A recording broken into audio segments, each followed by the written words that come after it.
Bueno, muy buena. También, bueno, muchísimas gracias a la Federación de la Comunidad Valenciana y también saludar a Sama, que parece que estamos conectados porque estaba pensando en decir algo sobre él y he visto que me había escrito. Así que, bueno, un placer que gente como Sama esté aquí y, bueno, espero que os pueda servir esto de lo que vamos a hablar, que es un poco, bueno, sobre el talento y qué ideas tácticas podemos utilizar para desarrollarlo. Así que bueno, os voy a compartir la presentación. No sé si la veis ahora. Víctor, ¿se ve o...? Sí, se ve. Dale, bueno, dale a pantalla completa. Se ve ahora en Perfecto, el modo edición. Perfecto ahora. perfecto. Bueno, como las charlas se dividen en dos charlas, bueno, he decidido que una fuese un pelín más general y la otra con detalles un pelín más específicos, con situaciones más tácticas. Quería empezar bueno, con este vídeo de Jokic. Nosotros utilizamos mucho cuando trabajamos en la mejora del jugador, trabajamos mucho en los mirror play, en los jugadores espejos, que creemos que es una forma, o que creo que es una forma de ayudar al jugador a mejorar. Entonces, bueno, utilizamos mucho el tema de vídeo. Conceptos de los que vamos a hablar hoy va a ser, bueno, el tema de la mirada o la mirada difusa para mapear el área.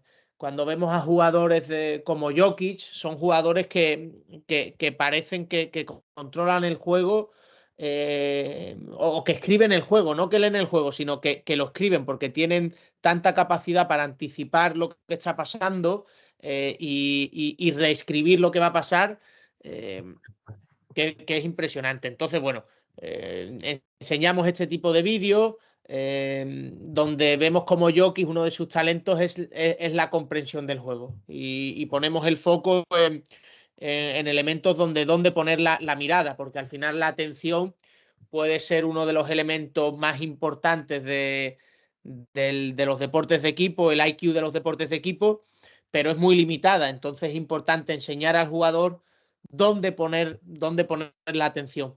Y encuadrar eso, si es táctica, si es técnica, al final sería limitarlo mucho.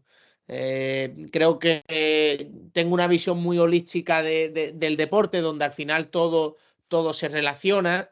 Como decía, creo que era Tony Nadal, hay muchísimos tipos de talento y Rafa Nadal, por ejemplo, era el talento del esfuerzo, ¿no? El talento también físico. Creo que al final una visión holística donde todo se interconecta y donde todo afecta a todo es muy importante a la hora de determinar cómo fomentar el talento en el entrenamiento. Hoy estaba viendo una charla de David Cárdenas, donde él hablaba que los seres humanos somos lo que somos en la actualidad por bueno, esta teoría de la evolución, ¿no? Que al final la evolución no es más que un proceso de adaptación. Y cuando hablamos de táctica, hablamos de adaptación a unos contextos determinados de juego. Y es por eso que creo que es importante cuando hablamos de entrenamiento, hablamos de táctica, que todo deba estar conectado y que a través del entrenamiento también fomentemos ese desarrollo del talento. Y los jugadores más talentosos no son los jugadores de salón, ¿no? Mi padre me decía, cuando venía a verme muchas veces jugar, decía, Gabo, tú eres de salón, picha, estás todo el tiempo haciendo cambios en casa, de mano, de metiendo, pero luego en el partido nada, eres un jugador de salón. Bueno, al final el talento creo que es la expresión en competición de esas capacidades. Juan Carlos Navarro tuvo la capacidad de adaptarse, ¿no? Siguiendo esa teoría de la evolución que decía David Cárdenas, ¿no? De adaptarse y creó incluso su propio tiro. Bueno, al final creo que quizás Juan Carlos Navarro es la máxima expresión de talento que hemos podido tener en España, ¿no? Algunas ideas que quiero comentar con vosotros cuando, cuando entrenamos, al final, en muchas ocasiones decimos que queremos equipo, ahora he cambiado de equipo, ¿no? Y siempre cuando hablo de cómo queremos jugar, siempre hablo de, bueno, no, que hay que esforzarse, hay que defender duro, defender a toda pista, correr, pero al final cuando buscamos a jugadores, muchas veces lo que premiamos, por desgracia, es el jugador que mete puntos, que la mete.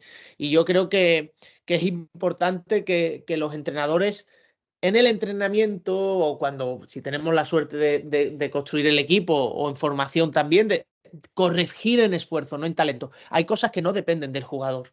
Hay cosas que al final una situación de un tiro liberado es una buena situación, pero a lo mejor no la mete porque no llega a ese talento todavía. Pero creo que como entrenadores debemos focalizarnos en aquello que más depende del jugador, más que en aquello que al final es muy abstracto y no depende de él. Decía Oscar Cano que lo que vas a enseñar ya lo sabe hacer, solo que no es consciente. Creo que al final los entrenadores, perdón, somos más reveladores del conocimiento que gente que facilita o ayuda a interiorizar un nuevo conocimiento. Creo que los protagonistas de todo el proceso de formación y de entrenamiento son los jugadores. Al final son los protagonistas en el juego, son los que vivencian. Y el entrenador, perdón, debe acompañar, debe guiar en todo ese proceso. Decían de Xavi Pascual que Xavi Pascual es un entrenador que todo lo quiere súper controlado, sistematizado. Hubo dos jugadores en el Barça de Xavi Pascual, Pete Michael y Juan Carlos Navarro, que cantaban su propia canción. Y eso es lo que les permitió tener éxito. Todos asumían que ellos iban a cantar su propia canción. Entonces, ante el jugador talentoso hay que descubrirse y hay que promover herramientas que permitan que el jugador pueda expresarse, que ese talento pueda expresarse y pueda crear. Y en esa creatividad, que ahora veremos, que también hablaremos, es importante las normas, porque las normas es lo que va a facilitar que ellas se expresen, no el libertinaje. Jugadores que escriben contra jugadores que leen el juego, lo decía antes. Hay jugadores que realmente escriben lo que va a pasar. Y he puesto el ejemplo de Jokic. Tratando de acabar con los malos jugadores, también hemos acabado con los buenos. He hecho una reflexión de Juan Malillo, que me parecía genial. Que muchas veces en formación también tenemos, y en élite, ¿no? También tenemos la idea de ahora ese juego por concepto o ese juego libre puede llevarnos a que cada uno haga aquello en lo que es bueno únicamente y que no pueda mejorar. A veces los sistemas también nos conducen a eso, que hay muchas veces en formación que queremos sistemas únicamente para que un jugador reciba el balón en una determinada posición. Bueno, al final creo que debemos buscar el equilibrio donde se democratice ese proceso de entrenamiento y el juego, pero que también fomentemos y desarrollemos ese talento, o mejor que desarrollar, ayudemos a desarrollar. ¿Cuándo se manifiesta el talento? Pues en los últimos segundos de posesión. Veremos a una progresión que en los primeros 8 segundos hay que premiar el esfuerzo, ¿no? El jugador que corre, que ganas 1 contra 1 particular, luego hay que construir una ventaja colectiva y al final el balones a Will, ¿no? Como decíamos, balones a Will, balones al bueno. Para que ese talento se exprese. Y el resto, bueno, acompaña con diferentes situaciones, bueno, de spacing o situaciones de más tácticas, ¿no? Cuando hablo de que todos los jugadores necesitan del paraguas del modelo de juego, hago referencia a que al final, para fomentar la creatividad, no podemos ser ese típico profesor de educación física que llegaba a clase y decía, juego libre. No, no. Hay que poner una serie de objetivos, una serie de normas que fomenten que el jugador pueda descubrir o resolver el problema.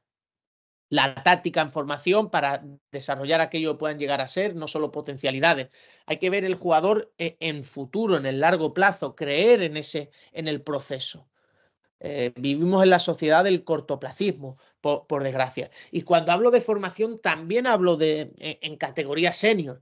Esta temporada, en función de las realidades, esta temporada estuve entrenando aquí en Suecia con un equipo que éramos los más jóvenes de la liga, ¿no? 18, 19 años todos, que al final el objetivo competitivo era ese, competir, no era tanto ganar. Y se vinculaba más a desarrollar, a ayudar al jugador a desarrollar en un ambiente de alto rendimiento. El sistema se adapta a los jugadores, no al revés. No podemos ser entrenadores de cine, debemos ser entrenadores de teatro. ¿Qué quiero decir con esto? El entrenador de teatro es el entrenador que tiene la capacidad de ser flexible, de adaptarse, incluso de improvisar. El entrenador de cine va con el guión y es más difícil. En el cine no puedes improvisar, lo que es. Y con el modelo de juego, el sistema de juego, pasa eso. Creo que al final nos debemos adaptar a los jugadores que tenemos. Yo puedo tener un gusto de juego determinado, pero la filosofía o el modelo de juego, la identidad nos la va a marcar nuestra realidad, nuestro contexto, nuestros jugadores, etcétera. Cuando queremos a través del entrenamiento desarrollar ese talento, esa comprensión del juego, es importante que el jugador entienda el antes y el después de lo que pasa. ¿Qué quiero decir con esto? Que no podemos aislar conceptos o recursos técnicos. Siempre hay un antes y un después. Y eso además nos va a permitir entrenar el foco atencional. Aprovechemos las intenciones de los jugadores para mejorar el juego. La observación como una cualidad indispensable del entrenador. Esto va de buenos jugadores, nadie gana sin ellos. Esta frase se la escuché que no sé si era Pep Guardiola o Bielsa, hablando, bueno, de que al final la realidad y de valorar hasta dónde se llega, hasta dónde se llega según desde dónde se llega, no simplemente al que gana o pierde. Al final, cuando se tiene buenos jugadores, habitualmente se gana. Y Guardiola lo dice cuando habla de Marcelo Bielsa. Dice, hostia, al final Bielsa, si le dieran mi Manchester City o mi Barcelona, probablemente ganaría. El Alba de Berlín este año, que ha sido el último en Euroliga o el penúltimo, juegan de una forma que casi se conocen de memoria, pero quizás el talento que tienen es mucho inferior a los transatlánticos de Euroliga. El jugador dispone, nosotros proponemos. Como he dicho antes, hay que ver las cosas desde fuera como si estuviéramos dentro. La observación es una capacidad clave del entrenador. Reconocer qué saben hacer para ayudar, acompañar al jugador. Y en ese reconocer qué saben hacer también está el qué pueden llegar a hacer. La táctica individual es la forma en la que damos confianza al jugador. Y creo que aquí, bueno, un ejemplo más vinculado al rendimiento podría ser cuántos jugadores en rendimiento.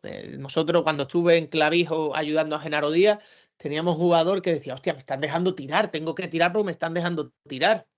Eso es lo que dice el libreto en formación, ¿no? Si la defensa nos va por abajo, tengo que tirar. Pero al final hay que diferenciar los tiros que creamos versus los tiros que nos deja el rival. Creo que la táctica individual, la comprensión del juego, son los anclajes que le damos al jugador para esa confianza, para esa toma de decisiones en el propio juego. Los entrenadores trabajan para que el talento se manifieste. ¿Cuánto hay de innatismo y cuánto hay de entrenamiento? Yo sí que creo mucho en que obviamente hay habilidades que vienen determinadas por la genética, por así decirlo, ¿no? Es decir, yo mido unos 76. He podido entrenar todo lo que quisiera, pero mido unos 76. Creo que hay momentos de desarrollo muy importantes de esas habilidades coordinativas, de amplio bagaje motriz, etcétera, pero hay elementos que quizás dependen mucho de la genética. Pero todo también es entrenable, ¿no? En la teoría está también de las 10.000 horas, que a lo mejor es un pelín obsoleta, pero bueno, que para muchos todavía tiene vigencia. Pero cuando entrenamos y queremos en rendimiento qué define al jugador inteligente, al jugador talentoso, o en formación cómo queremos construir al jugador talentoso, estas son las habilidades que aparecen. Resuelven en menos tiempo los problemas, tienen esa capacidad para intuir qué puede pasar. Utilizan de forma más rápida y eficaz la información relevante, saben dónde poner el foco. Es lo que decía antes de esa mirada difusa, aprender a mirar y aprender a engañar con la mirada. Capacidad anticipatoria ante lo que pueda pasar, es decir, tienen capacidad para reconocer los patrones y anticiparse a ello. Escriben el juego, no leen el juego, lo escriben. Decía Bielsa que los entrenadores podemos cometer dos errores capitales: hacer andar a los que vuelan y pretender que vuelen los que solo pueden caminar. Creo que es una forma de definir muy bien lo que es el arte de entrenar. creo que lo decía también, ahora no recuerdo el nombre, el ex seleccionador de absoluto femenino, que decía que, bueno, que al final si tienes gallinas, pues bueno, puedes hacer que corran las gallinas, pero seguirán siendo gallinas. Creo que los entrenadores también debemos hacer ese proceso de entender qué tenemos a la hora de acompañar al jugador. Entender nuestro contexto, entender los jugadores de los que disponemos. Y creo que esa es una de las cualidades, esa observación, esa capacidad para dar diferentes tipos de feedback, etcétera, son una de las cualidades que quizás en los cursos de entrenador no vemos, porque en los cursos hablamos mucho de técnica, hablamos de táctica, incluso de psicología, pero quizás de cómo corregir al jugador, de esa variedad de feedback, de cómo observar cuáles van a ser cuáles son las necesidades del jugador, etcétera. Y creo que ahí un gran ejemplo que tenemos en la actualidad es Diego Campo. Y es genial ver cómo su Tizona Burgos está jugando tan bien. En este artículo, no recuerdo si era de Jorge Valdano, hablaba muy bien de cómo esa Argentina fue campeona del mundo desde lo espontáneo, desde la calle, desde evitar los prejuicios, desde el gambeteo. Y creo que una habilidad que muchas veces olvidamos como entrenadores es amar el juego y amar el balón, independientemente de la categoría. Debemos ayudar al jugador a amar el propio juego, porque eso lo que va a generar, por ejemplo, es interés, atención, procesos de memorización, aprendizaje, ambición, todo lo vinculado a esa potencialización de sus cualidades. Y a veces se nos olvida. Igual que se nos olvida que el entrenamiento debe dar respuesta a nuevas necesidades. ¿Por qué? Porque en la actualidad los requerimientos que tienen los jugadores son totalmente diferentes a los que había antes. ¿Por qué? Porque ahora no hay calle. Porque ahora vamos a la plazoleta del pueblo y aparece prohibido jugar a la pelota. O ahora tienen consolas, ahora tienen... El entrenamiento debe satisfacer esas nuevas necesidades. ¿Cómo? Pues jugando libre, permitiendo espacios en el entrenamiento donde ellos puedan expresarse, puedan crear, puedan jugar con esa espontaneidad. Que a veces es mejor que el entrenador incluso se vaya, se vaya en ese proceso de exploración. Detalles filosóficos, ¿no? Que deben estar en nuestra forma de entender el entrenamiento y de entender la forma de construir nuestro modelo de juego. ¿Cuántas veces en el entrenamiento damos charlas de más de 2 minutos? Al final el tiempo muerto es eso. Hay que ir a eso, hay que ir a la realidad del juego. Importante acercarse en lo humano al jugador. Crear esos nexos. Porque cuando fomentamos esas relaciones humanas, eso se manifiesta, aparece en el juego. El entrenamiento no es buscar palabras rimbombantes. El entrenamiento es comunicación, intensidad, actividad. Hacerlos sudar, hacerlos aprender, hacerlos disfrutar. Y eso lo debemos tener siempre presente. La entrenabilidad del jugador es clave. ¿Cuántos jugadores talentosos se han quedado por el camino?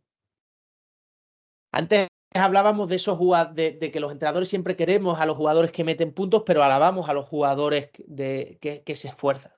Creo que debemos premiar a esos jugadores tractor. Y la táctica debe, de algún modo, premiar a ese tipo de jugadores. También dependiendo del nivel en el que nos encontremos. Porque es obvio que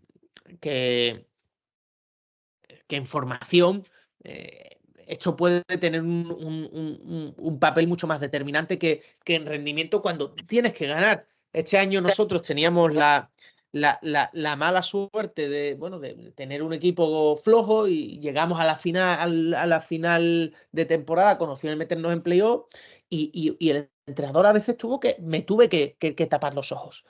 En el sentido de dejar que pasasen cosas que a lo mejor yo no estaba de acuerdo. ¿Por qué? Por el bien del equipo. Cuando hablamos de talento y de ayudar a expresar ese talento, debemos diferenciar que el baloncesto no evoluciona a base, escolta, alero, a la pivot, sino a jugadores de baloncesto, a esa polivalencia. Y cuando construimos eso, o ayudamos, acompañamos a ese talento, debemos entender eso, que son jugadores de baloncesto, no números, no números. El pase y el juego sin balón nos permite ser autónomos en el juego, habilidades básicas que determinan esos dobles esfuerzos que queremos premiar, esa comprensión del juego, etc. Las asociaciones entre jugadores, fuentes de generación de ventaja, qué nexos se crean entre los jugadores. Muchos de esos nosotros los provocamos, pero muchos de esos aparecen y debemos dejar esos espacios en el entrenamiento para que se den. Nosotros hace un año teníamos jugadores que eran hermanos, se entendían con la mirada. Pues bueno, había aspectos, ¿no? Hacíamos un mano a mano que he visto ahora mucho en Euroliga, ¿no? Ese mano a mano para el tiro. Hostia, pues que ellos lo hacían natural, porque se conocían mucho. Entonces, bueno, hay que expresar, hay que dejar que eso se dé. El jugador debe sentirlo para ello. Para ello deben experimentar.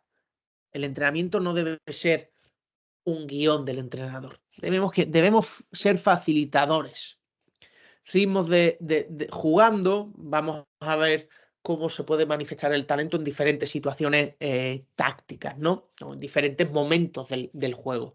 Encontrar al jugador facilitador, hay jugadores que son pegamento, que no son, como decían no recuerdo, no sé si era de Carlos Jiménez, ¿no?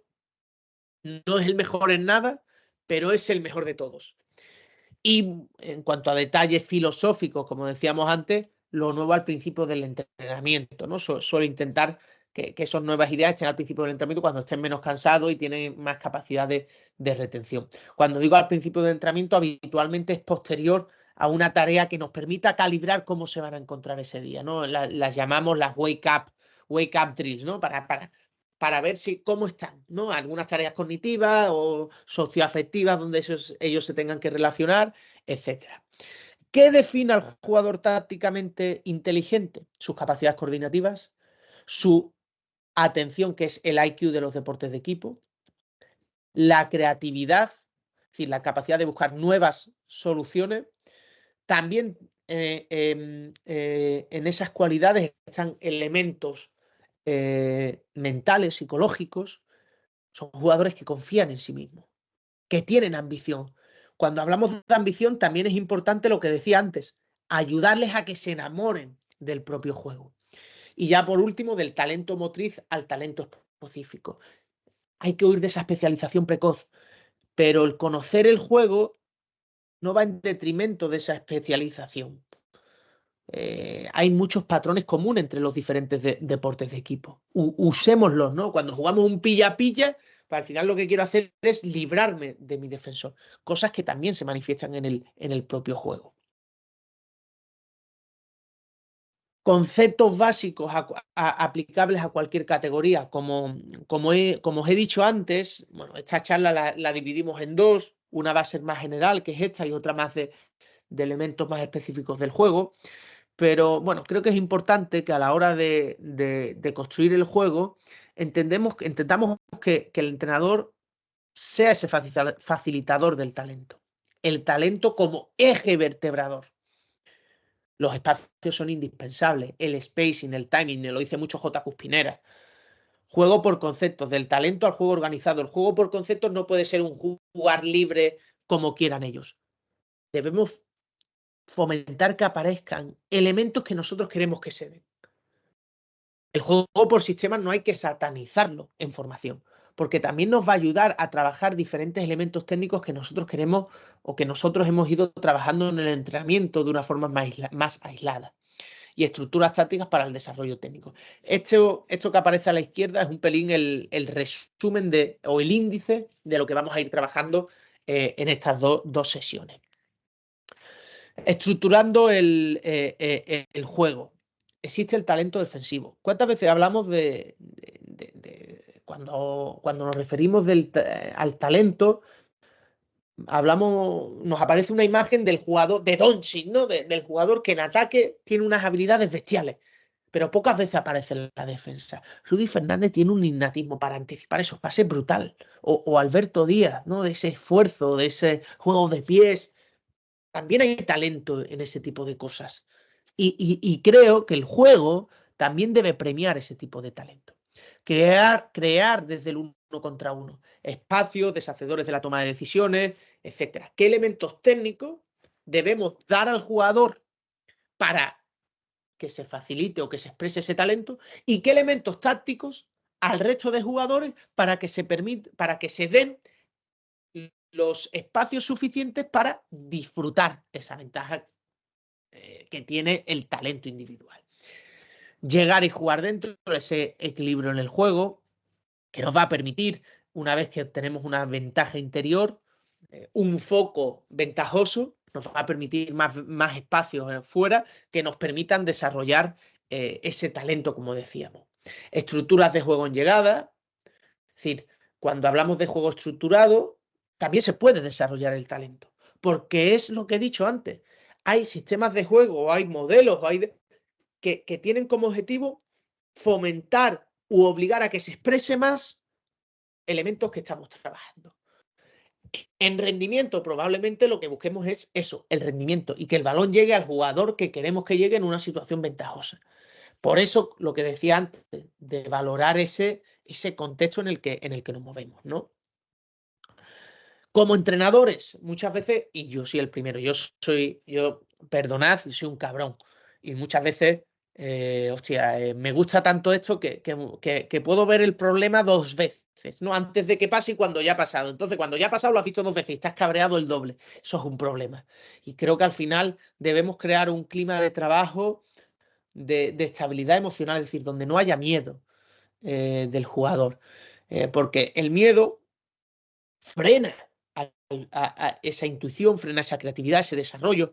Cuando los niños juegan en la calle quieren probar cosas nuevas, no tienen miedo, pero ahora no tenemos esa calle. Entonces el entrenamiento debe adaptarse a esa nueva realidad. Vamos a dividir esta charla en 3 momentos del juego, ¿no? Los primeros 8 segundos, donde creo que es importante premiar el esfuerzo, esos unos contra unos particulares, esas normas de contraataque, de llegar jugando.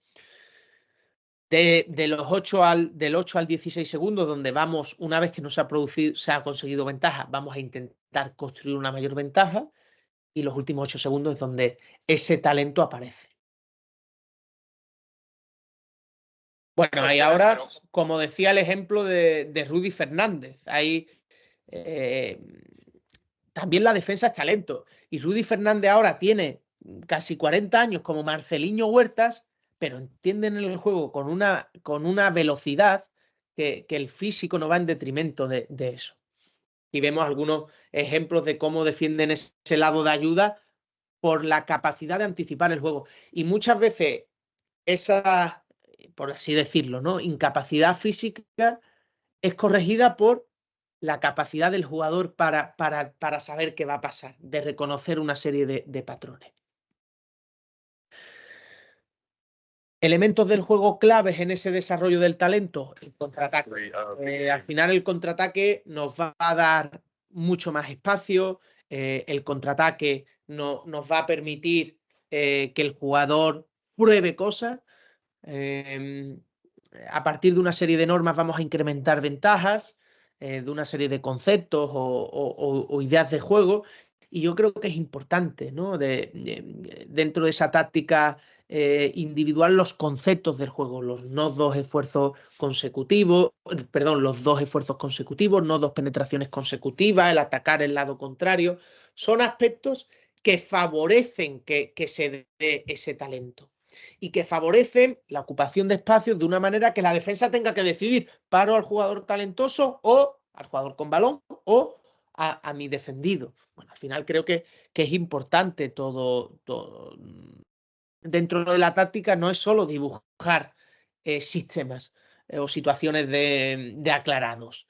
Creo que dentro del modelo de juego vamos a encontrar momentos en los que todo eso se manifieste, ¿no?, y podamos desarrollar en los momentos del juego ese talento, dejar que se exprese, ¿no? Y aquí vemos, bueno, algunas ideas, ¿no? Ya, como decía, del Alba de Berlín, de ese jugar llegando, bueno, el 4 empujando al equipo, outlet, situaciones de bloqueos directos en llegada plano, bloqueo directo lateral, mano a mano con el jugador hacia atrás. ¿Por qué? Porque el jugador colapsa. ganar los unos contra unos particulares. Son detalles que son técnicas, sí o no, tácticas, sí y no. Creo que todo se interconecta. Balón en el poste bajo, foco de la defensa en el balón aquí, porque es una situación ventajosa para el ataque, va a haber más espacio para que también se genere, se exprese ese talento que decíamos, ¿no?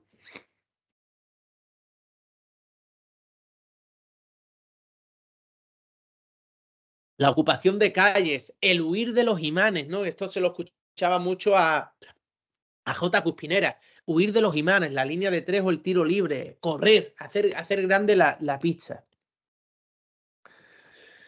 Detalles de spacing, como decía, es el aspecto más básico del que vamos a hablar en estas charlas, ¿no? Creo que todo empieza de eso, de respetar los espacios. Un sistema, yo puedo ver todo el baloncesto del mundo y tener todos los sistemas del mundo, que si los jugadores no respetan los espacios, no se va a obtener ventaja. Cuando hablo de respetar los espacios, es importante entender que el hombre con balón juega un 1 contra 5. Juega un 1 contra 5, porque todos los defensores, donde ponen el foco, van del balón a su jugador. Donde ponen el foco es en el balón.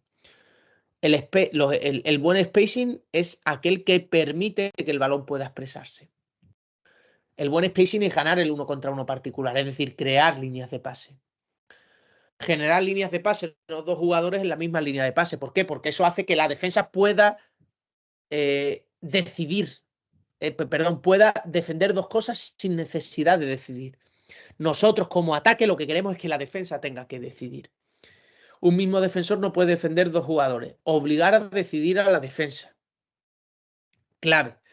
Crear líneas de pase. Crear dos líneas de pase. Lo decía Daniel Pintor, que es profesor en la Universidad de Granada o era profesor. Crear una línea de pase izquierda y derecha. Que tengan que decidir los defensores. La norma del círculo, el acompañar esa penetración manteniendo ángulos de visión.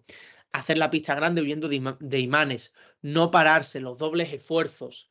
Decía Diego Campo que el baloncesto no es un juego de run and stop, es un juego de jugar con los tempos, ¿no? De bailar. Decía, no sé si era Jokic, ¿no? Que él tenía música en la cabeza. Un poco ese baile, ¿no? De acelerar, decelerar, acelerar, decelerar. Mantener la iniciativa en toda la acción.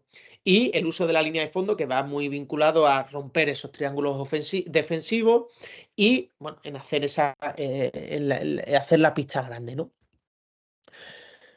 Claves filosóficas o de metodología, por así decirlo, que creo que debemos tener en cuenta cuando hablamos de spacing. Mover la comunicación, hablar. Decimos hablar en defensa. ¿Cuántos hablas en ataque? Cuando tú comunicas, cuando tú hablas, te comprometes con esa toma de decisión. Cuando yo corto y grito ¿no? Nosotros decimos de cortar, me estoy comprometiendo con ese corte. La clave del juego sin balón es el juego contra tu defensor, ganar los unos contra unos particulares, es decir, crear líneas de pase. Obligar a mi defensor a que tome una decisión. Obligar a mi defensora si defiende el balón o me defiende a mí. Jugar en espacios intermedios, respacing y rehacedores de la toma de decisiones, el típico pullback, el mantener el balón vivo, la triple amenaza desde bote. Si tengo una ventaja, no puedo pararla, incrementarla, disfrutarla, mejorar, aprovechar, regalar espacio, crear líneas de pase, no solo estar. Decía Greg Popovich esta norma del medio segundo. Medio segundo, no hay un pase, me muevo, tengo que tomar otra decisión. Lo que no tiene sentido es poner a un jugador en un sitio que no es el suyo. Lo que decíamos antes de la observación. Fundamental. Fundamental. Juego sin balón en función de la disciplina y el rango de tiro. Los conceptos del juego son los que nos van a permitir expresar ese talento. Y cuando hablo de rango de tiro, hablo de esa táctica individual. ¿Me dejan ese tiro o estoy creando ese tiro? ¿Es un tiro eficiente? ¿Es un tiro, decía Genaro Díaz, es un tiro de playoff o no? ¿O no? ¿Es un tiro aceptado por el equipo o no? Principios básicos de spacing. Estas son ideas extraídas de uno de los cursos de J. Cuspinera y que van muy vinculadas a lo que decíamos antes y que ya compartí en una de las charlas de la Comunidad Valenciana. Esto no está en la presentación que os pasó Adri o la Federación, pero bueno, la pasaré de nuevo, así que os llegará. La posición en el campo no debe facilitar que un mismo defensor defienda dos cosas a la vez, obligar a decidir a la defensa, ángulos de visión a balón, la norma del círculo, que ahora veremos algunos ejemplos en vídeo. Es importante esa creación de dos líneas de pase y que no haya dos jugadores en la misma línea de pase, porque el baloncesto es un juego comunicativo, de interacción entre compañeros. Si yo no soy capaz de crear ese escenario comunicativo donde yo sé lo que va a pasar porque me comunico con mi compañero, es imposible. Y cuando dos jugadores son la misma línea de pase, solo uno sabe lo que va a pasar. El pasador sabe lo que quiere, el resto se creen que el balón es para él, ¿no?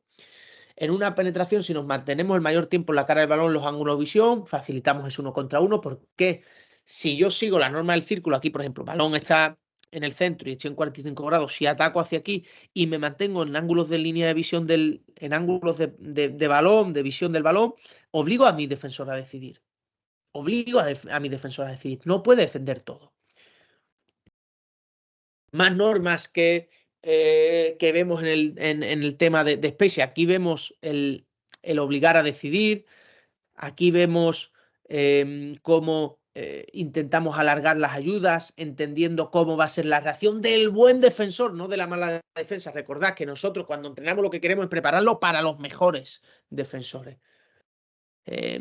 Normas de in-open, nosotros lo llamamos normas de in-open. Si ataco vertical, este jugador ocupa esquina, el otro corta. Si ataco horizontal, este jugador debe crear espacio y debe cortar.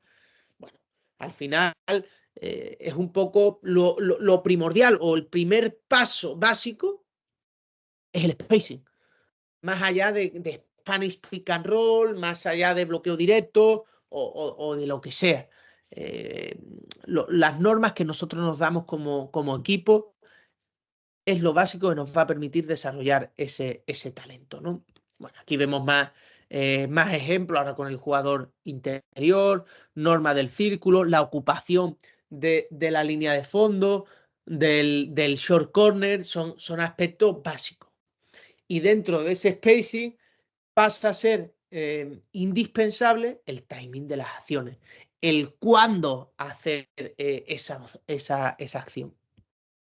Norma del anticírculo, decíamos esa norma del círculo, pero hay momentos que lo que buscamos es, como decíamos, siguiendo esas normas básicas anteriores, que la defensa decida. Y hay veces que siguiendo la norma del círculo no va a decidir. ¿Por qué? Porque facilito la acción defensiva. Pues bueno, hay excepciones.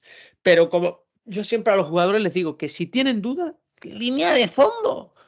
Ocupar la línea de fondo porque hay espacio entre el aro y la línea de fondo de tal manera que no estorbo. Y si mi defensor estorba, yo soy ya la línea de pase. Y ya puedo ganar la línea de fondo. Manresa lo hace mucho, ¿no? Ese clean, ese ganar la línea de fondo. Más excepciones, ¿no? Aquí, como vemos, debemos crear dos líneas de pase. Las normas básicas están sobre todo. Dos líneas de pase. Penetración hacia centro. Este jugador, si se mueve siguiendo la norma del círculo, es la misma línea de pase que 5. Ocupación de esquina. Siguiendo como esos objetivos finales, las normas básicas, que no es más que obligar a decidir a la defensa, que la defensa no pueda tomar la iniciativa. Más ejemplos, bueno, con balón interior, la ocupación de espacio, porque con balón interior debemos desocupar esta esquina, porque al final tenemos una visión periférica y el único ángulo muerto sería este, ¿no? Normas de juego sin balón con el balón en el poste bajo, ataco hacia centro. Este jugador suele ayudar. Bueno, cuando la ayuda viene del jugador de 45 grados, solemos ocupar esquina para alargar esas ayudas y en definitiva, obligar a decidir a la defensa. Y ahora aquí vemos, bueno, algunos ejemplos de norma del círculo, ¿no? Aquí vemos, el número 7 va a ser la ayuda. Si este viene aquí, obliga a la defensa a decir, no se puede defender todo. Aquí ya se ha generado en el 1 contra 1 la ventaja. Y aquí vemos ahora con la norma del círculo. ¿A qué defiendo? Y aquí no se ve del todo bien, ¿no? Porque al final estos dos jugadores están en la misma línea de pase.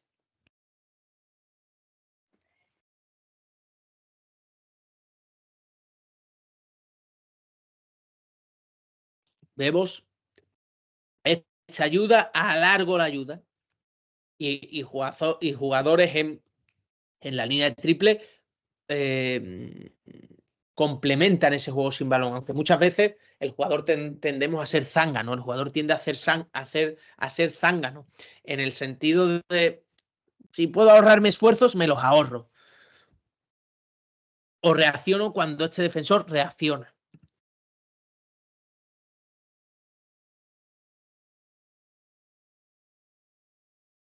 Más ejemplo, esta norma del círculo que veíamos antes, ocupación de esquina, primera ayuda, segunda ayuda mucho más larga. Obligamos a decidir a la defensa.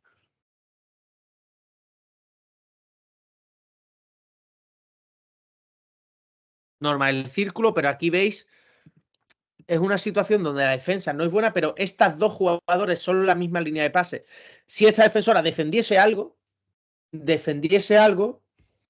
pues ya la obligaba a decidir. Es decir, esta jugadora debería ocupar esquina, porque si esta jugadora está en una posición, probablemente esté aquí. Y estando defendiendo a ella, ya defiende, creo que es Alba Torrens, ¿no? Ya defendería a Alba Torrens, ¿no?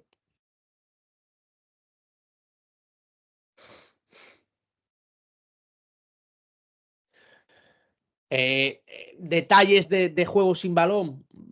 Entender, cuando hablamos de esos nexos en lo humano, ¿qué necesita mi compañero? ¿Necesita que lo ayude o lo que necesita es espacio para que se exprese? Debe haber siempre un jugador por detrás de la defensa. Favorecer ese juego por la línea de fondo. Inventarse líneas de pase. Aparecer. Normas horizontal-vertical. Cuando el balón es horizontal, la siguiente acción es vertical. Cuando el balón es vertical, la siguiente acción es horizontal. Normas, nosotros las llamamos, y esto lo aprendí de Genaro Díaz, de normas in-open.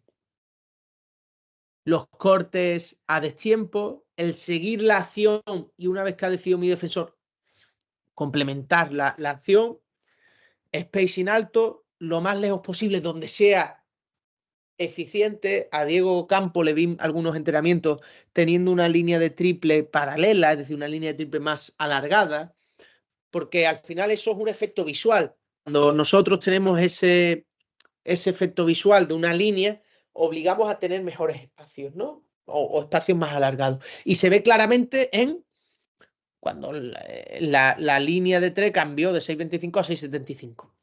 Los espacios son los mismos en la pista, pero ahora da la sensación de que los jugadores tienen mucho más espacio para expresarse, ¿no? El uso de la línea de fondo, romper los triángulos defensivos, y no es solo que yo reciba, sino es el espacio que dio a mis compañeros. Debemos premiar esa generosidad. Y hay estadísticas que de hecho lo hacen. Nosotros este año manejábamos una estadística que era de intangibles. Y creo que es muy interesante, porque al final pone en valor lo que nosotros verdaderamente queremos, y es que el jugador entienda que esos intangibles, eso que no aparece en las estadísticas reales, en los box score, es lo que nos hace jugar mejor, ser competitivo, que un compañero anote, etc. Detalles específicos del juego que creo que debemos utilizar, bueno, estos dobles esfuerzos, ¿no? El relocate, ¿no? Creo que son elementos dentro del juego que nos permiten mejorar el juego. ¿Por qué? Porque mi defensor se relaja.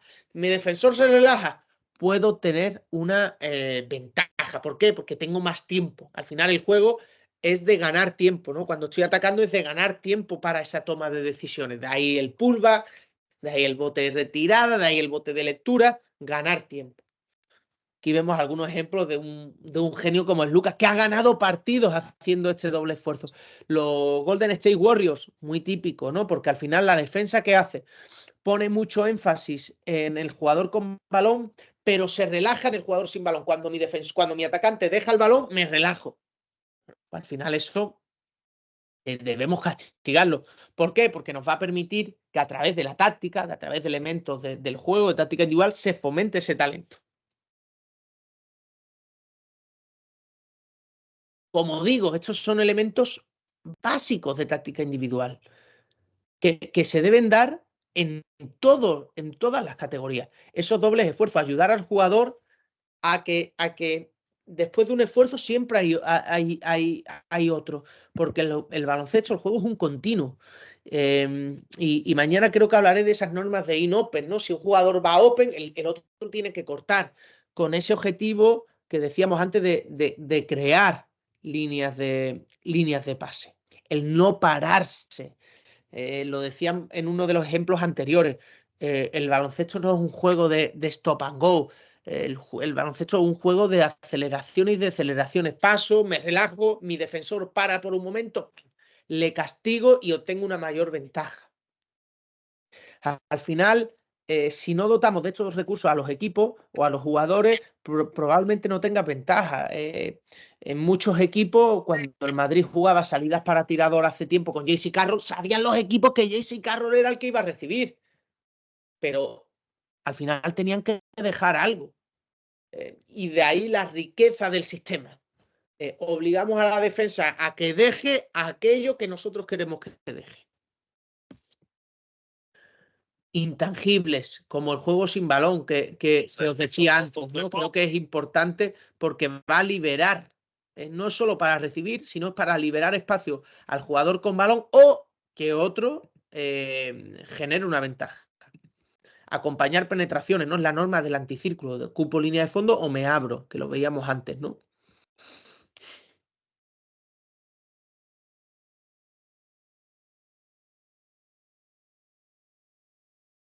Obligo a decidir 2 contra 1, obligo a decidir a la defensa.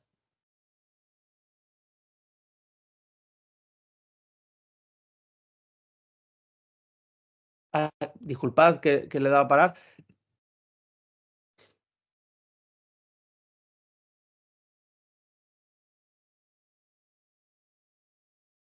Aquí vemos primera ventaja, 3 contra 2, incrementar la ventaja obligando a decidir a la defensa. Alargo la ayuda. Detalle, aquí, espera un momento. Detalle técnica individual, pullback para ganar espacio y atacar. Corte, obligo a decidir a la defensa, a ese last, a ese entre dos, a ese goalkeeper y obtengo una ventaja. Defensa se relaja, ataco en la espalda. Defensa ha perdido el contacto visual conmigo. Como decíamos, el hombre con balón juega 1 contra 5. Y lo vemos no en equipos de mi barrio, equipo infantil, equipo mini, no, lo vemos en los mejores equipos de Europa, ¿eh?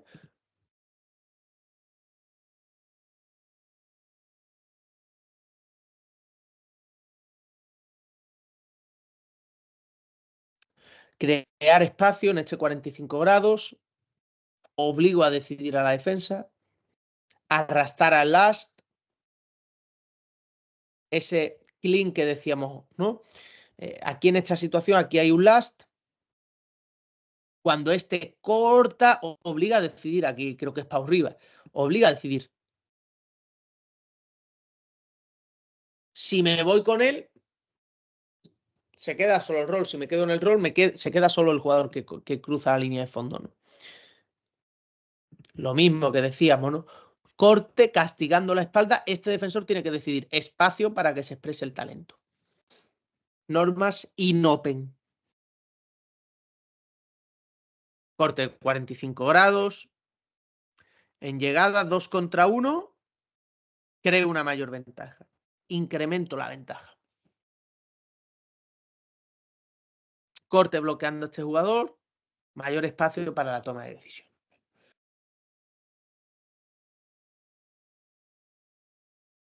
2 contra 1. Castigar ese 2 contra 1, obligando a decidir a la defensa. Y cuando también obligamos a decidir a la defensa, está la técnica individual o el talento del jugador. ¿Qué quiero decir con esto? Habitualmente ayudan de jugador no tirador con respecto a jugador tirador. Bueno, al final debemos dotar de recursos a nuestros equipos para que el jugador no tirador, cuando tenga un balón en una situación que nos han dejado, tenga recursos para tomar decisiones o para incrementar la ventaja que nos han dado, ¿no? Yo quería preguntarte la diferencia que has encontrado tú a la hora de cuanto a la hora de explicar a jugadores españoles, o sea, el baloncesto español y el baloncesto, o sueco. A ver, al final en Suecia el problema o la ventaja, ¿no? Al final nunca sabe, pero los niños tienen la vida, en Suecia la vida, por así decirlo, el sistema te ayuda mucho. Al final aquí es una sociedad donde las tasas de paro que tenemos en España no son las mismas que aquí, las oportunidades de estudio, oportunidades de laborales para los jóvenes son muy diferentes, entonces ellos tienen mucha comodidad en ese sentido. En España el deporte o el gen competitivo es totalmente diferente. Aquí en Suecia lo que he notado es que hay que llegar al jugador desde que realmente desde la necesidad de que el jugador al final se dé cuenta que necesita esto para conseguir sus objetivos. Porque sí que es cierto que aquí en Suecia cualquier trabajo, probablemente los jugadores top ganan lo mismo que en cualquier trabajo regular. Por ejemplo, aquí está Nick Spires en la Liga Sueca, que jugó en ACB, en Betis, en Obradoiro, y él probablemente aquí el dinero que gana es lo mismo que ganaría en cualquier trabajo. Entonces al final es una vía muy diferente o es una forma de vida totalmente diferente. Aquí, por ejemplo, el jugador joven, cuando 18 años, puede decir, hostia, pues ahora voy a jugar en primera división, aunque sea cobrando casi nada, solo para mejorar y intentarlo. En España eso es muy improbable porque al final si un año dejas de estudiar o un año no buscas trabajo y solo te dedicas a eso por nada, hostia, pues al final parece como que te quedas atrás. En Suecia eso está está bien visto, el facilitar que prueben cosas. Gracias. A ti. Vale, y ahora tenemos a Sama también con la mano levantada. Adelante cuando quieras. Buenas tardes. No sé si me escucháis. Sí, se te escucha. Sí, buenas tardes. Nada, Gabo, primero saludarte y agradecerte que compartas tus conocimientos con nosotros y ya no solo a través de este medio, sino a través de tus redes sociales, que es espectacular el volumen de información y de datos y de opciones que nos das a los compañeros para poder crecer, ¿no? Que una pregunta sobre eso, que no te la haré personalmente, ¿de dónde cojones sacas el tiempo? Eso es otro tema. Con respecto a lo de la charla de hoy, más que una pregunta, ha habido varias cosas que me he anotado porque las he visto bastante interesantes. Por ejemplo, el tema de los dobles esfuerzos que comentabas, parece ser que siempre hemos oído un poco el tema de los dobles esfuerzos con respecto a la defensa, ¿no? Pues casi siempre es utilizado, ser capaz de defender uno contra uno y luego llegar a un close-out o alguna historia de este tipo, pero veo muy interesante lo que comentas de los dobles esfuerzos en ataque, ¿no? No terminar con una penetración y doblar, sino luego abrir una vía de pase o una segunda opción propia para darle a mi compañero una alternativa, ¿no? Entonces creo que eso es muy interesante y son cosas que se pueden trabajar tanto a nivel profesional como a nivel formación. Un poco comentarte el tema este que hablabas de espacios. Claro, yo, y por ejemplo, todos los ejemplos que nos has puesto y los que trabajamos a nivel rendimiento, pues creo que lo tenemos, entre comillas, más fácil, por decirlo de alguna manera, porque también trabajamos sobre el scouting del rival, ¿no? Entonces, acorde a su manera de defender determinadas situaciones, pues nuestra lectura del espacio para darle la herramienta al jugador puede ser más sencilla. Quiero decir, podemos darle como más opciones. A nivel de formación, ¿cómo harías tú eso? ¿Qué herramientas o cómo lo harías a nivel de formación, entendiendo que no se trabaja con un scouting del rival? Sí, al final el problema es que me acuerdo que una de las primeras charlas que escuché de espacios era de Pedro Martínez, ¿no? Y él decía, hay que preparar a los equipos contra las mejores defensas para que entiendan el juego. Pero claro, al final muchas veces en formación te puedes encontrar equipos que únicamente protejan la pintura porque saben que no puedes tirar o, bueno, que al final hagan una defensa muy, por así decirlo, conservadora. Y ahí lo que creo que es importante que más allá de los conceptos, o que bueno, que los conceptos tengan la idea, como por ejemplo, me tengo que alejar de mi defensor. Si al final mi defensor está muy hundido, pues en vez de la norma del círculo que decía J. Cuspinera, norma del anticírculo. Dotar de herramientas al jugador en conceptos o normas de juego y también las propias tareas, ¿no? Al final creo que el entrenamiento debe ser ese escenario donde ellos prueben cosas y los entrenadores anticipemos las necesidades que se van a encontrar. Al final me acuerdo cuando en un equipo en Cataluña que entrené, que los entrenaban genial y demás, hasta que un día se puso el otro equipo en zona y ahí parecía que colapsábamos, ¿no? Al final creo que hay que ayudar a comprender el juego y cómo se obtiene la ventaja. Es decir, no es solo automatizar la respuesta ante una defensa perfecta, sino bueno, saber reaccionar ante lo que está ocurriendo en el juego y saber lo que decíamos también de saber dónde poner la mirada. Al final, el reconocer, ayudar a saber dónde poner la mirada en el defensor o desde la defensa nos va a permitir, hostia, si mi defensor está aquí, debo atacar otro sitio. Bueno, al final yo creo que eso es un pelín ese. Por ahí debe ir la vía.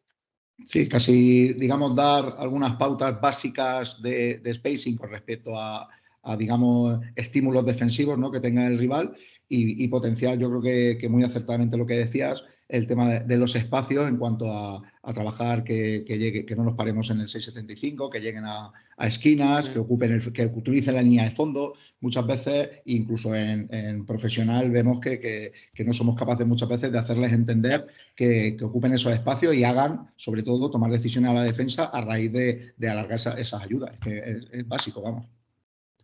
Y que al final el problema de... hostia, que si dejamos todo a la libre interpretación del jugador, cada uno interpreta su canción y tengo que reaccionar a lo que hace mi compañero, al final nos debemos dar unos básicos o unos anclajes que nos permitan expresarnos como equipo, ¿no? Correcto. Pues muchas gracias, Gabo. A ti, Sama.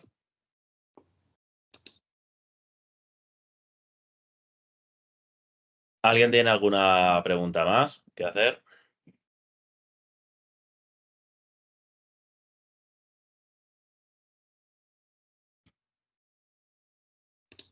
Vale, parece que... Vale, Sama ha levantado la mano otra vez. Sí, como veo que nadie participa, simplemente por un poco sí que me gustaría, porque hoy me ha resultado curioso, me han hecho una petición, por decirlo de alguna manera, y me ha llegado un mensaje hay una competición de formación aquí en mi ciudad, en Villena, en Alicante, unas 12 horas, que organiza un colegio y vienen equipos de fuera y me han preguntado si yo conocía cómo esos equipos podrían jugar para plantear qué estrategia ante lo que el rival les pueda venir, o digamos, entiendo que iba un poco, pues no sé, pues si sabes que la escuela tal que viene a jugar, qué es lo que hacen por norma general, ¿no? Entonces, un poco me ha resultado muy chocante y estamos hablando de formación, categoría infantil y un torneo que no es ni oficial, ¿no? Entonces, creo que en ocasiones en formación, y ahora ya no lo soy, pero he sido coordinador de cantera de mi club muchos años, creo que estamos enfocando muchas veces ya, hasta en formación, el concepto del scouting se está abriendo tanto y está llegando a tanta gente y nos estamos enfocando muchas veces en preparar el partido del fin de semana dependiendo del rival, ¿no? Y estamos perdiendo de vista el hacer scouting propio. El saber cuáles son tus carencias, qué cosas tienes que mejorar, cuáles son los talentos de tus jugadores y cómo potenciarlos. Y creo que muchas veces a nivel de formación perdemos ese norte, ¿no? De decir, no, pues defiendo contra este equipo que hace esto, pues tengo que buscar algo para... No, creo que sería acertado posiblemente, no sé si estás de acuerdo, Gabo, en hacer scouting propio y centrarse. Hablamos sobre todo de formación, ya no hablo de categoría. No, si quieres te dejo hasta junior, no sé, senior, lo podemos dejar ahí un poco el junior en el limbo, pero porque por el hecho de que van a pasar a senior y podemos intentar tener este aprendizaje ya, ¿no? A nivel de scouting del rival, pero en categorías infantiles y por debajo, creo que los entrenadores debemos de potenciarnos y centrarnos en nuestro equipo, independientemente de lo que haga el rival, ¿no? A ver, sí, al final coincido mucho contigo que al final es muy importante que el scouting nos ayude a mejorar individualmente y como equipo y en entender la competición como un medio. Al final el problema es cuando entendemos en formación la competición como el fin y todo lo que hacemos es para intentar ganar el fin de semana. A todos nos gusta ganar y cuando entrenaba en mini, infantil, cadete, pues hostia, llegaba el fin de semana y también quería ganar, pero sí que intentaba no hipotecar el futuro de los chavales a ganar en un fin de semana o a ganar un determinado torneo. Pero por eso sí que creo que al final, si se utiliza ese scouting del rival en ayudar al jugador a entender otras formas de jugar, a familiarizarse con ver vídeos, a entender el juego, no sé. Que al final quizás no todo es blanco o negro, pero sí que debemos tener muy claro cuáles deben ser los objetivos en formación y de qué medios disponemos para conseguir esos objetivos. Y uno de los medios es la propia competición.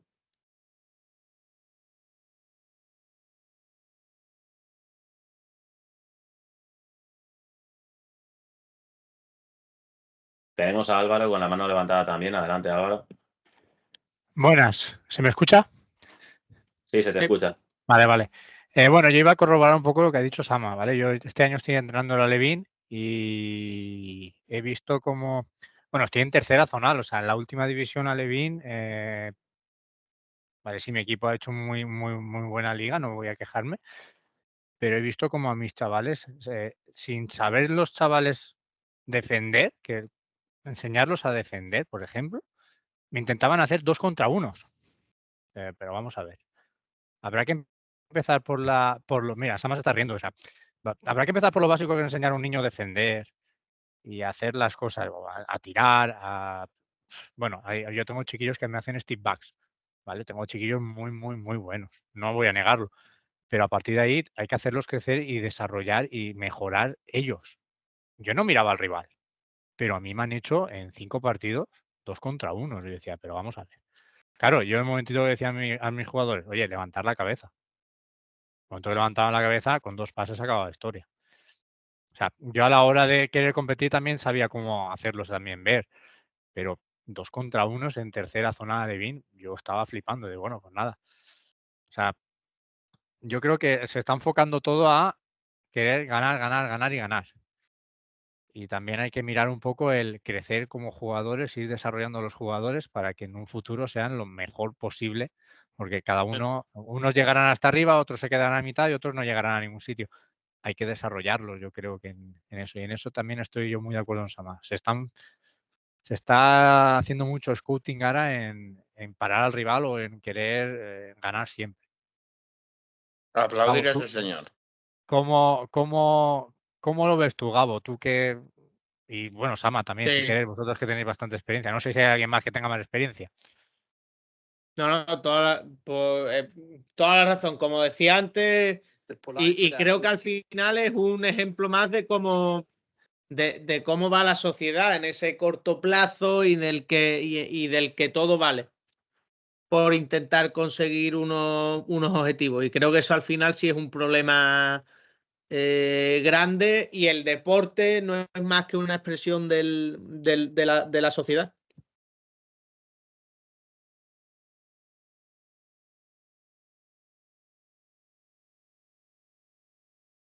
A ver, yo, aprovechando este pequeño debate, yo quería comentar una cosa. Al final creo que lo has dicho tú, Gabo, la competición se tiene que ver como un medio, ¿no? Y no como un fin. Y el problema es que muchas veces, pues, actualmente yo también entreno a alevines y entreno también seniors. Y bueno, con el senior me preocupa menos, pero cuando estamos hablando de alevines, bueno, pues he visto de todo, ¿no? He visto bloqueos que no son bloqueos, son embestidas o son placajes. Y bueno, se utiliza un poco la competición como un fin y no como un medio favorecer el aprendizaje del niño y para desarrollar el talento de los niños, que es lo que debería de ser, ¿no? Entonces, bueno, pues sí, pues en cierta medida es hacia donde va la sociedad. Pero bueno, nosotros como entrenadores también considero que debemos de hacer un esfuerzo, ¿no? No mirarnos al ombligo, ¿no? Y decir, pues mira, yo quiero ganar, ¿no? Al final las victorias o las derrotas, pues bueno, vienen solas. Lo que tengo que hacer igual es trabajar para los niños, ¿no? Trabajar para el equipo y hacer que los niños Sí. pues crezcan y sean mejores y sobre todo pues que se desarrollen, ¿no? Independientemente bueno, del resultado. Al final, si yo quiero ganar con un equipo de niños pequeños, creo que es relativamente sencillo, ¿no? Planteo cuatro cosas, bueno, que el equipo contrario no sepa atacar, ya sea una defensa en zona, o sean bloqueos, o sea, lo que sea. Y ya está, ya lo tengo. Pero eso a fin de cuentas es para hoy y, hombre, para mañana, bajo mi punto de vista, ¿no? O sea, quizá lo adecuado sea trabajar para los niños y, como he dicho, pues utilizar la competición como un medio para ello y no como un fin. Y bueno, Yo por mi parte, si alguien quiere decir algo más. estoy de acuerdo contigo totalmente y no tenemos que perder de vista, pues, entrenadores de formación estamos para formar, es que no hay Sí. más. Y entonces el objetivo es, como decía Álvaro, pues que el jugador llegue a su etapa senior con las mayores aptitudes técnico-tácticas, físicas, psicológicas, de entendimiento del juego a su máximo nivel. Y es lo que tenemos que intentar y completar. Te ves jugadores en categoría senior que no saben botar con la izquierda, que Correcto. no saben desplazarse lateralmente, que no saben un montón de básicos que no se han trabajado y los jugadores grandes lo ven mucho porque los han tenido siempre en la zona y luego motrizmente son tienen muchas deficiencias porque toda su carrera, formación ha estado metido en la zona y sabe darse la vuelta y encestar. Entonces tenemos que primar la formación de nuestros jugadores por encima de nuestro ego personal, de conseguir objetivos a nivel clasificatorio cuando estamos hablando de categorías alevines, benjamines, pues ese concepto deberíamos, aunque cuesta, porque socialmente, como decía Gabo, aquí al final lo que todo el mundo busca es destacar y ser reconocido, ¿no? Y anteponemos ese ego personal muchas veces a la formación del jugador. Y yo creo que ahí pues tenemos un margen de mejora a los entrenadores de formación muy grande y deberíamos de analizarnos internamente y buscar soluciones para pensar que el objetivo y lo importante y la clave es el jugador. Nosotros estamos totalmente en un segundo o tercer plano. Sí, totalmente. Correcto. Tenemos a Sergio con la mano levantada. Sergio, adelante.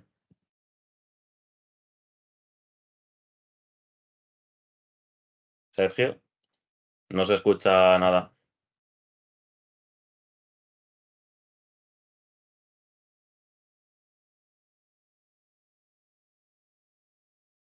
Ahora tienes el micro abierto, pero no habla. Hola, Ahora sí. ¿se me oye? Sí, se te escucha. Bueno, buenas tardes, Gabo, Víctor, un placer. Sí que estoy de acuerdo en todo lo que a mí también me ha pasado lo mismo. Llevo un equipo alevín y sí que es verdad que en lo que hemos estado viendo, que nos ha comentado Gabo, el tema de los espacios, ¿vale? Es lo que les inculco yo a mis jugadoras, sobre todo en que el baloncesto es el espacio, ¿vale? Les inculco que es un juego de listo pillos, ¿vale? Yo a mis niñas les digo que es un juego de listo pillos, ¿vale? Que tenemos que generar espacios siempre para ganar una ventaja, que en eso se basa prácticamente el baloncesto, prácticamente. Sí que es verdad que en lo que estamos hablando de los equipos de formación, a mí me ha pasado también, ¿vale? En los 2 contra 1, jugadores que intentan investir, como dice Víctor, ¿vale? Y no hay una formación, estamos intentando incluir a los equipos a ganar y ganar y no estamos formando a los equipos. Yo es mi primer año de entrenador y estoy viendo cosas, he visto cosas muy fuertes, incluso entrenadores que han intentado incitar a las niñas a que peguen más y padres y eso es un problema gordo que tenemos, ¿eh? No sé si os ha pasado o habéis visto alguna cosa así, pero vamos, yo me he encontrado esas cosas, ¿vale?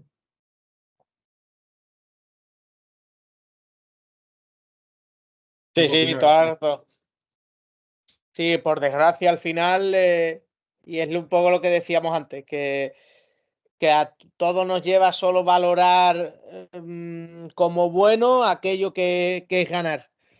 Y se nos olvida al final lo más importante de la formación, que es eso, formar no solo en baloncesto, sino como personas y que un elemento como el baloncesto, que es algo tan atractivo para los niños, lo utilicemos para coger atajos, para construir una sociedad envenenada, por así decirlo. Yo creo que es un problema que ojalá se erradique y ojalá desde las federaciones se siga haciendo un buen trabajo para intentar concienciar no solo a los entrenadores, sino lo que tú decías, Sergio, a las propias familias.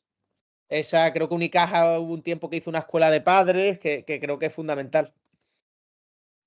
Sí, estoy de acuerdo. Pero es que lo que ya te comento, han sido cosas inaceptables que nos encontramos y no sé, la federación está claro que no tiene culpa, ¿vale? Es la sociedad, como tú bien dices. Sí. Estamos en una sociedad que nos gusta sacar mucho el ombligo y no vemos lo que realmente el trabajo que tenemos que hacer para que unas niñas disfruten y se diviertan. Toda la Niñas o razón. niños.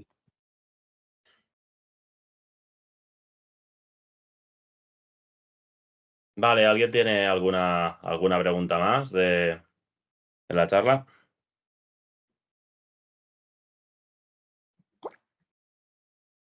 Vale, parece que no. Bien, pues primero que nada, agradecerte, Gabo, la charla que nos has dado, ¿vale? Que considero que ha sido bastante interesante y muy productiva, ¿vale? Agradecer a todos los asistentes bueno, vuestra participación y el hecho de haber estado aquí presentes. Y nada, recordaos que mañana tenemos la segunda parte de esta charla, ¿vale? A la misma hora. Y espero que estéis todos por aquí otra vez, ¿vale? Nada, Gabo, si quieres despedirte de los asistentes, todos tuyos. Pues muchísimas gracias a todos y espero que, bueno, nos veamos mañana a la misma hora. Un saludo a todos y mañana nos vemos. Muchas gracias, buenas tardes.